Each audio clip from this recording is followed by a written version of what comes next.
Tema 3, batik yang asyik. Oke, dilihat dari gambar ini adalah gambar batik tradisional. Ini sangat klasik polanya. Dan batik ini dibikin dengan canting, dan ini adalah canting. Yang di bawah ini adalah lilin. Tujuan pembelajaran mengidentifikasi ide pokok dalam teks eksposisi, menyampaikan hasil pengamatan kelompok, mengurutkan informasi dalam bacaan, menulis paragraf menggunakan kata berimbuhan. Kosakata, identitas. Identitas adalah ID, ya. Seperti kalau orang punya KTP, itu adalah contoh identitas. Kemudian busana. Busana adalah pakaian. Biasanya lebih sering di dalam konteks formal kalau busana. Corak. Corak ini adalah pola atau pattern, ya, corak. Motif juga senada dengan corak. Ini adalah misalnya motif batik itu ada yang motif daun-daun, motif awan dan sebagainya. Kaum ini adalah golongan, menyontek, meniru atau mengkopi. Pesisir ini di daerah pantai. Canting, ini alat untuk membatik. Menyerap itu kalau air ditempelkan ke kain, maka kain akan menyerap air atau kertas menyerap, ya. Bilas ini dengan menyiram air, maka dia disebut membilas. Ciri ini adalah karakteristik spesial atau spesifik tertentu yang membedakan dengan yang lain. Angin-anginkan, ini dianginkan tanpa dipanaskan, atau dijemur tanpa dipanaskan, jadi cuma dianginkan. Ayo menyimak batik sebagai identitas bangsa. Jadi ini batik, berbagai pola, berbagai corak, yang ini corak tradisional yang biasa dipakai biasanya oleh orang tua-tua. Yang bawahnya juga, yang berikutnya ini warna merah, ini lebih modern. Ini terpengaruh oleh budaya Tionghoa, ya. Jadi batik seperti ini biasa ditemukan di daerah sekitar Rembang atau Lasem. Kalau yang ini, yang coklat dan yang hitam, ini biasanya ada di Jawa, Jogja. Ini corak-corak yang standar, yang pakem. Kamu pasti tahu gambar di atas itu. Ya, itu gambar batik. Dengarkanlah penjelasan gurumu tentang batik sebagai identitas bangsa Indonesia. Kemudian jawablah pertanyaan-pertanyaan sesudahnya. Dibacakan guru.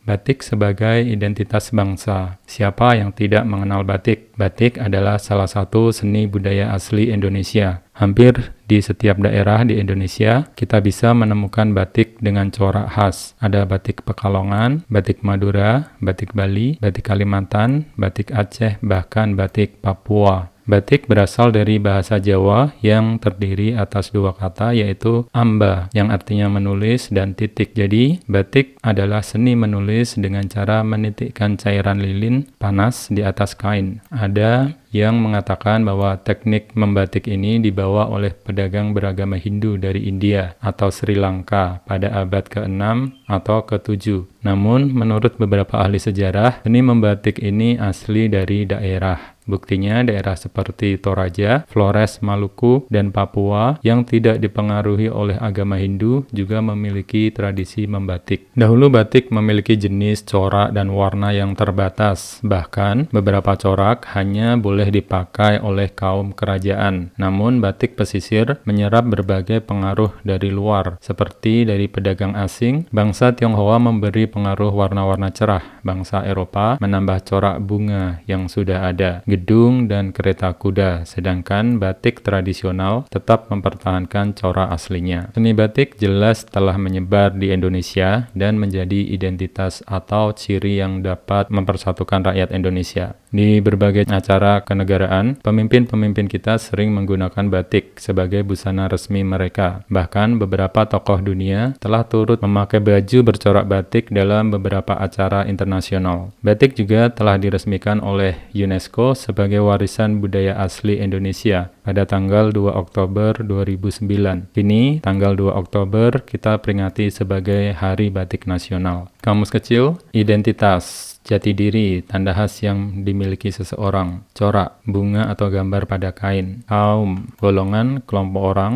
pesisir, pinggir pantai, menyerap, meresap, membawa masuk sehingga seperti menjadi sendiri. tentang budaya asing dan sebagainya. Ciri, tanda khas yang membedakan sesuatu dengan yang lain, pakaian, busana. Memahami ide pokok bacaan. Setelah mendengar teks eksposisi yang dibacakan oleh gurumu, tulislah pendapatmu dengan menjawab pertanyaan di bawah ini dan perhatikanlah keterangannya di kolom sebelah kanan. Pertanyaan, apa ide pokok penulis dalam bacaan itu? Di daerah mana di Indonesia kita bisa menemukan batik? Dari bahasa apa kata batik itu berasal? Apa arti kata batik? Apakah batik berasal dari Jawa? Apakah batik berasal dari pengaruh luar Indonesia? Apakah batik berasal dari daerah asli di Indonesia? Menurut kamu, apakah batik dapat disebut sebagai identitas bangsa Indonesia? Jelaskan dengan singkat. Bagian dalam teks eksposisi, pengantar, ide pokok, pendapat 1, ide pendukung, pendapat 2, ide pendukung 2, pendapat 3, ide pendukung 3, kesimpulan, penegasan, ide pokok. Mencocokkan gambar. Dalam bacaan yang dibacakan gurumu disebutkan bahwa beberapa tokoh di dunia telah pula memakai baju bercorak batik dalam berbagai acara internasional.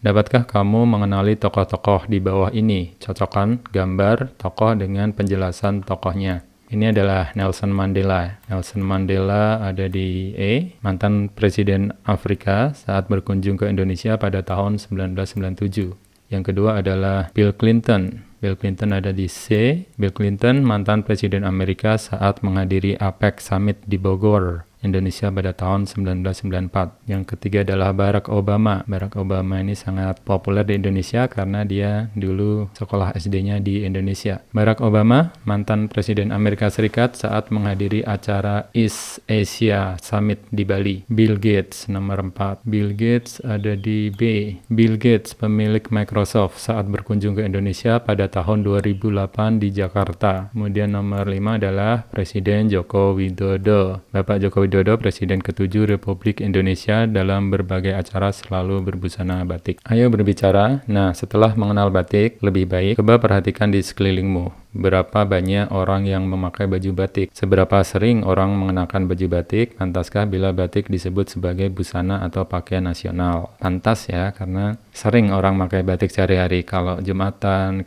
bahkan di sekolah pun setiap seminggu sekali, kebanyakan sekolah mengenakan seragam batik, atau di instansi-instansi atau bahkan di kantor-kantor tertentu kebanyakan mereka memakai batik ya. Oke, diskusi kelompok. Diskusikan dengan teman sekelompokmu apakah batik cocok disebut sebagai busana nasional. Gunakan panduan pengamatan di bawah ini untuk meyakinkan pendapatmu. Topik, batik sebagai busana nasional. Panduan diskusi, apakah batik cocok disebut sebagai busana nasional? Mengapa? Ya, cocok. Karena semua orang pakai batik ya di Indonesia. Itu sudah menjadi nasional, sudah bukan daerah tertentu, bukan cuma Jawa atau Yogyakarta. Apakah orang di Indonesia sering memakai baju batik? Ya, pada saat apa mereka memakai baju batik? Pada saat perayaan, pada saat-saat yang formal. Berikan contoh ya, saat perayaan Hari Raya Idul Fitri mereka memakai batik, pada hari Jumat waktu Jumatan, pada saat pernikahan dan sebagainya. Siapa saja yang menggunakan baju batik di sekitarmu, terutama orang-orang tua, tapi orang-orang muda juga sekarang banyak memakai baju batik, terutama pada saat Hari Raya Idul Fitri. Apakah ayah sering memakai baju batik? Ya. Apa ibu sering memakai baju batik? Ya. Apakah kakak sering memakai baju batik? Ya. Apa komentar mereka tentang batik? Biasanya batik itu adalah baju yang bagus dan yang umum dipakai oleh masyarakat, bersifat formal. Apakah kamu sering memakai baju batik? Ya.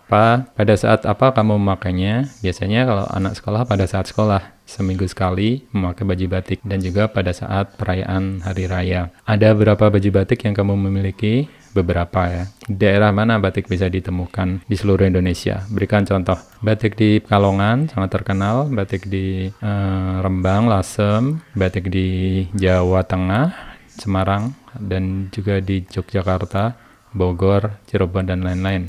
Panduan diskusi, selain untuk baju, untuk apa saja orang mengenakan batik? Berikan contohnya. Banyak ya, untuk gaun bisa, untuk banyak ini jarit, dan banyak hal lagi. Hampir semua hal bisa batik ya. Kesimpulan, apakah kebanyakan orang di Indonesia memiliki baju batik? Ya. Apa batik cocok disebut sebagai busana nasional? Ya. Topik, pengantar, ide pokok, batik sebagai busana nasional, pendapat 1, 2, 3, 4, kesimpulan ya.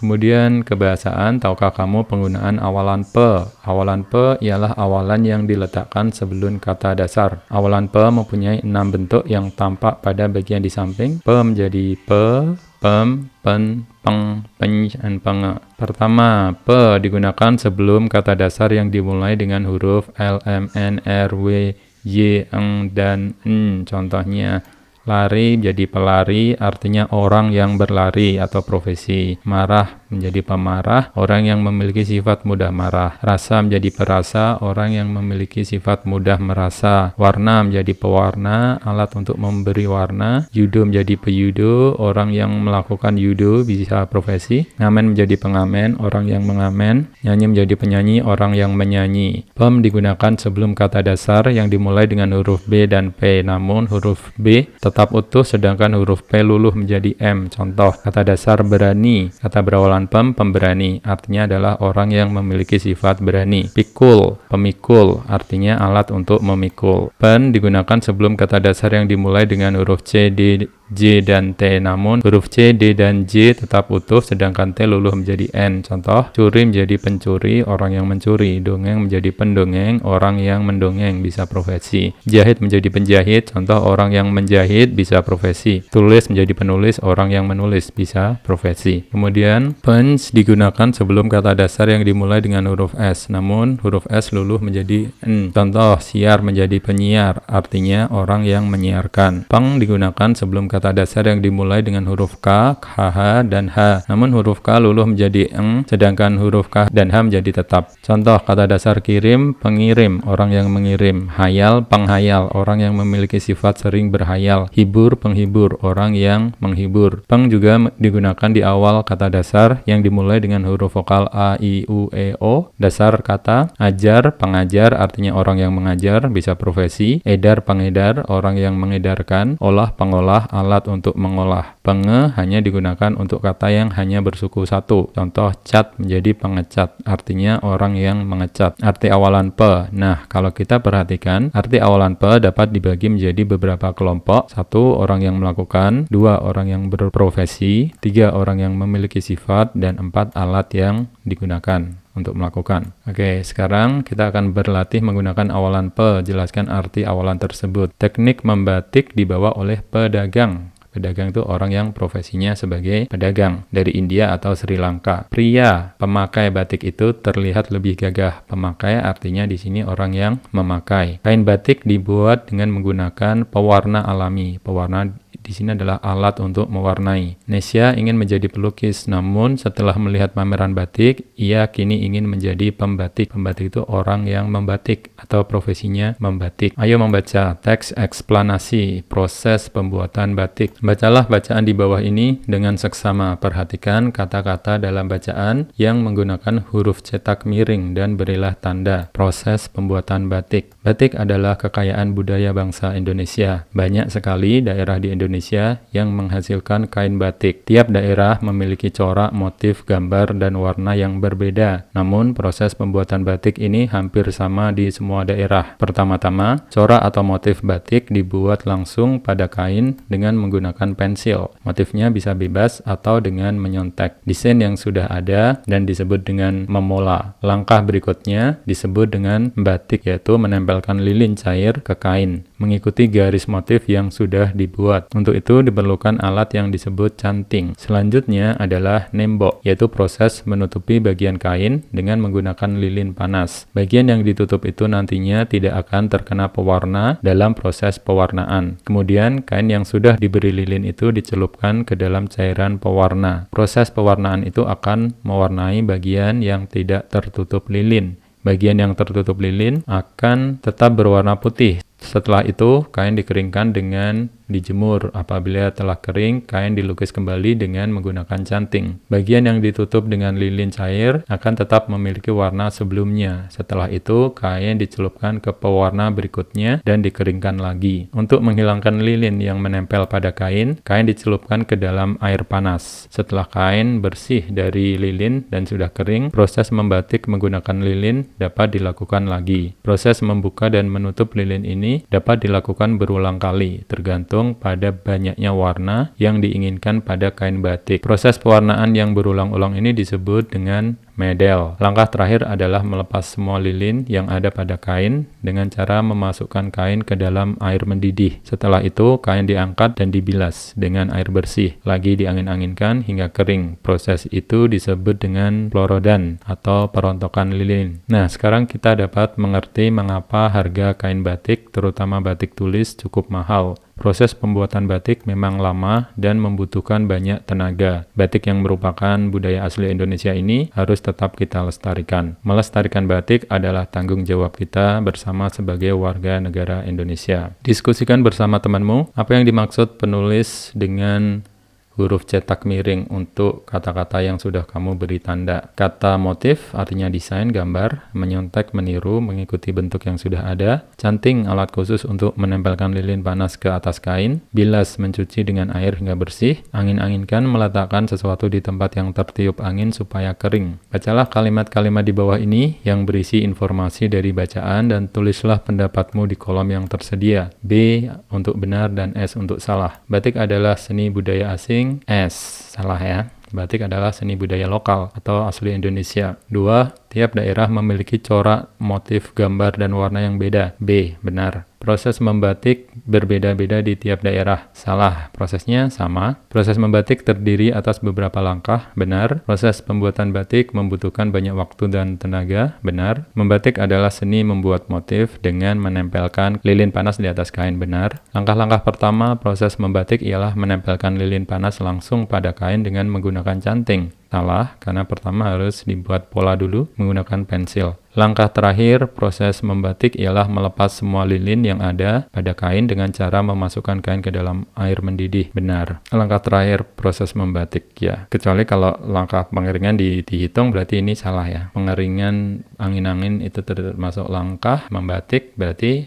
ini bukan langkah terakhir. Bisa dilihat lagi di teksnya. Langkah-langkah pembuatan batik tulis, proses membuat kain batik ternyata unik ya, dan terdiri atas beberapa langkah. Coba baca kembali urutannya dalam bacaan hingga kamu dapat lebih memahaminya. Perhatikan gambar berikut, bacalah penjelasan dalam bacaan sebelumnya, tulis nomor 1 sampai 9 agar langkah-langkah pembuatan menjadi sesuai dengan urutannya. Pertama yang ini ya, melukis di kain. Habis itu, ini ada di halaman lain. Setelah melukis ditutup dengan lilin. Membuat desain batik dulu yang pertama. Habis itu baru melukis. Habis itu baru ditutup dengan lilin. Ya ini bisa dilihat kembali dari atas ya. Angkanya cukup sederhana. Cuma ini ada di 2 halaman jadi kita lewat aja. Jadi intinya langkahnya yang pertama adalah membuat pola, kemudian melukisnya, kemudian menggunakan lilin ditutup, kemudian pewarnaan, diwarnain. Jadi yang tertutup lilin itu tidak terkena warna. Habis itu lilin dihilangkan, kemudian nembok, tutupi bagian yang putih. Kemudian setelah itu di pelorotan ini menghilangkan lilin, habis itu dikeringkan. Jadi intinya begitu. Untuk lebih urut persisnya bisa dilihat di teksnya kembali. Menulis pendapat tentang gambar. Mari kita perhatikan beberapa gambar di bawah ini, tulis sebuah paragraf. 2-3 kalimat berisi pendapat tentang setiap gambar. Gunakan setidaknya satu kata yang menggunakan awalan P pada setiap paragraf. Ini adalah gambar batik, corak-corak batik yang beraneka ragam di Indonesia. Kita bisa pakai istilah P, berarti pembatik dari Indonesia menggunakan teknik tertentu untuk membuat batik. Mereka membatik dengan berulang-ulang berdasarkan jumlah warna yang mereka inginkan. Yang ini adalah proses pembuatan batik dengan canting. Dilihat dari warnanya, ini warnanya cuma ada 2 atau 3. Dan ini polanya adalah pola tradisional atau pola yang standar. Yang ini adalah proses pembuatan batik dari awal. Pembatik sedang memegang canting dan sedang menutup garis dengan lilin panas. Di sini terlihat gambar turis asing sedang belajar membatik yang diawasi atau disupervisi atau diajarkan oleh pembatik lokal atau daerah. Terlihat mereka sangat menikmati proses membatik, dan batik ini juga bisa menjadi daya tarik wisata, baik itu nasional maupun internasional. 2 Oktober Hari Batik Nasional, selamatkan batik budaya warisan budaya Indonesia. Jadi ini pendapatnya bisa sebagai bangsa Indonesia kita sebaiknya ikut melestarikan budaya bangsa Indonesia dengan mengenakan batik pada acara-acara formal tertentu, misalnya saat upacara, di hari tertentu, di hari besar nasional, hari perayaan, dan sebagainya. Membuat surat permohonan. Indonesia memiliki beberapa museum batik. Selain di Jakarta, museum batik ada di Jogja, Solo, dan Pekalongan. Museum-museum ini terbuka untuk umum. Selain untuk menambah pengetahuan, pengunjung juga dapat belajar membatik di sana. Wah, tentu seru kalau kamu dan teman-teman sekelasmu dapat melakukan kunjungan ke sana. Agar pihak museum dapat mempersiapkan segala sesuatunya dengan baik, kita perlu mengirim surat permohonan kunjungan terlebih dahulu. Yuk kita siapkan suratnya. Rencana kunjungan. Kamu dan teman-teman sekelasmu berencana melakukan karya wisata ke salah satu museum batik pada tanggal 17 November tahun ini. Selain semua teman sekelasmu, ada beberapa orang guru pendamping yang akan ikut dalam rombongan. Jumlah peserta dalam rombongan adalah 30 murid kelas 6 SD dan 3 orang guru. Kunjungan direncanakan akan dimulai pukul 10 pagi dan selesai pukul 15 siang. Rombongan juga bermaksud mengikuti pelatihan membatik yang diadakan oleh museum. Ini adalah contoh suratnya, lengkapi surat permohonan kunjungan di sekolah ini. Jadi surat permohonan biasanya resmi, ada kop suratnya, misalnya di sini SD maju mundur atau SD maju terus, tulis alamatnya, misalnya di Jakarta. Yang biasanya juga ada nomor telepon atau nomor kode pos. Kemudian yang terhormat, Kepala Museum, sebutkan namanya, Kepala Museum, kalau tahu namanya, sebaiknya dicari tahu ya, terus di sini, di tempat, dengan hormat dalam rangka menyambut hari apa, atau dalam rangka untuk memperluas wawasan apa gitu ya. Kami bermaksud untuk mengadakan kunjungan ke Museum Batik Nasional pada tanggal sekian-sekian ya, waktu, jumlah peserta, ini detailnya. Kami juga berencana untuk mengikuti pelatihan membatik yang diadakan oleh museum dan sebagainya. Besar harapan kami agar surat permohonan ini diterima dengan baik dan segera mendapat tanggapan. Atas perhatian Bapak, kami menyampaikan terima kasih. Terus di bawahnya tulis kota dan tanggal, terus tanda tangan karena ini resmi ya. Oke, berikutnya tema 4 kita akan bahas di pertemuan